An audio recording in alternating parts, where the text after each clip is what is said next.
আল্লাহ যখন কোনো নারীকে বড় কিছু দিতে চান তখন প্রথমেই তিনি তার চারপাশের ভরসাগুলো কেটে দেন, যেন সে শুধু তার উপরেই নির্ভর করতে শেখে।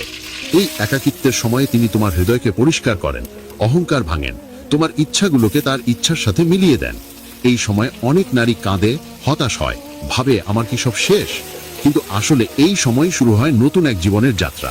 তুমি যদি এই সময় ধৈর্য ধরতে পারো, নামাজে কান্না করতে পারো আর আল্লাহর দিকে ফিরে যেতে পারো, তাহলে বুঝে নিও তিনি তোমার হৃদয়ে এমন এক শান্তি রাখবেন যা এই দুনিয়ার কোনো সম্পদে পাওয়া যায় না।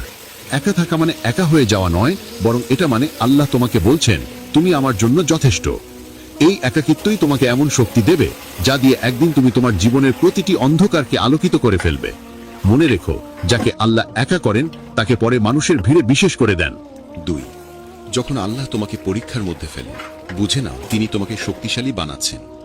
প্রিয় বোন, কখনো কি মনে হয়েছে জীবনটা থমকে গেছে, সবকিছু উল্টে যাচ্ছে? তুমি চেষ্টার পর চেষ্টা করছো, কিন্তু কিছুই ঠিক হচ্ছে না। কখনো সংসারে ঝামেলা, কখনো প্রিয়জনের দূরত্ব, কখনো অর্থনৈতিক সংকট, আবার কখনো অসুস্থতা। সবকিছু যেন একসাথে ভেঙে পড়ছে। মনে হয়, কেন আমার জীবনে এত পরীক্ষা? আল্লাহ কি আমাকে ভালোবাসেন না? কিন্তু প্রিয় বোন, জানো কি, আল্লাহ যখন কোনো নারীকে বড় কিছু দিতে চান তখন প্রথমে তাকে কঠিন পরীক্ষার ভেতর দিয়ে নিয়ে যান।